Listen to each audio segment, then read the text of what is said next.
ሰላም ጤና ይስጥልን ክቡራትና ክቡራን ተመልካቾቻችን የአርጂና ስፖርት ነው። ዕለታዊ ስፖርታዊ ዜናዎችን ይዘን ቀርበናል። ከመረጃዎቹ ጋር እስከዳር ጌታው ነኝ። አርሰናል የሪያል ማድሪዱን ኮከብ ቪኒሲየስ ጁኒየርን ለማስፈረም ከፍተኛ ፍላጎት ማሳየቱና የክለቡ ከፍተኛ ተከፋይ ለማድረግ መዘጋጀቱን ሰምተናል። የአርሰናሉ ካፒቴን ለመሆን የተቃረበው የኒውካስትሉ አማካይ ቡርኖ ጊሜሬሽ በግል ጥቅማ ጥቅም ዙሪያ ከስምምነት ላይ መድረሱን ተሰምተዋል። የ90 ሚሊዮን ዩሮ ስምምነቱም በዚህ ሳምንት እንደሚጠናቀቅ መረጃዎች ደርሰዋል።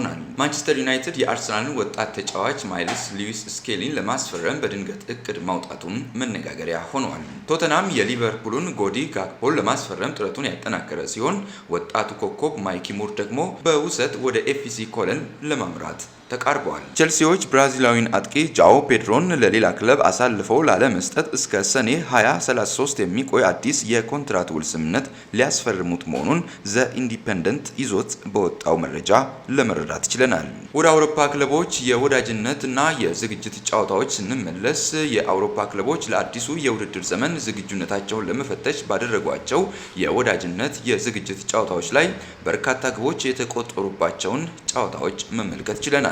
ማንቸስተር ሲቲ እና ቼልሲ ባደረጉት ታላቅ የዝግጅት ጨዋታ ማንቸስተር ሲቲ 4-2 በሆነ ውጤት አሸንፏል።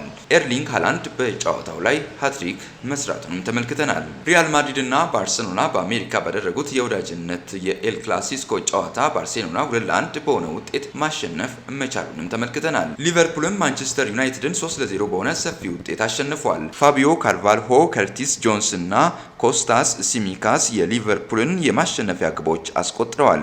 አርሰናል ባየር ሊቨርኩሰንን 4-1 በሆነ ሰፊ ውጤት ያሸነፈ ሲሆን የአርሰናል ተጫዋቾች በጥሩ የቅድመ ውድድር ዝግጅት ላይ መሆናቸውን ያረጋገጡበት ጨዋታ ሆኖ አልፏል። ወደ ኢትዮጵያ እግር ኳስ ሁኔታዎች ስንመለስ በሀገር ውስጥ እግር ኳስ አሁን ላይ ዋናው ትኩረት በክለቦች ዝግጅትና በተጫዋቾች ዝውውር ዙሪያ ያተኮረ ነው። የኢትዮጵያ ፕሪሚየር ሊግ ክለቦች ለአዲሱ የውድድር ዘመን ዝግጅታቸውን እያጠናከሩ ሲሆን ለምሳሌም በተጠናቀቀው የውድድር ዓመት በመቀለ ሰባ እንደርታ የግራ መስመር ተከላካይ ሆኖ የምናውቀው ደስታ ዮሐንስ ፋሲል ከነማን ተቀላቅሏል። በሌላ መረጃ የኢትዮጵያ እግር ኳስ ፌዴሬሽን በክለብ ቢሮዎች ብቻ የሚደረጉ የዝውውር ፊርማዎች ሕጋዊ እንዳልሆኑና ዝውውሮች በክልል ወይም በአዲስ አበባ እግር ኳስ ፌዴሬሽኖች በኩል መጽደቅ እንዳለባቸው አስታውቀዋል። በስዊድን በተካሄደው የ2026 የጎስቲያ ካፕ የወጣቶች እግር ኳስ ውድድር ላይ ተሳትፈው የነበሩ የኢትዮጵያ ታዳጊዎች 20 የሚያህሉ የውድድሩ አባላት ውድድሩ ሲያልቅ በስዊድን ጎስተንበርግ ከተማ መሰወራቸውን የስዊድን ፖሊስ አስታውቆ እየመረመረው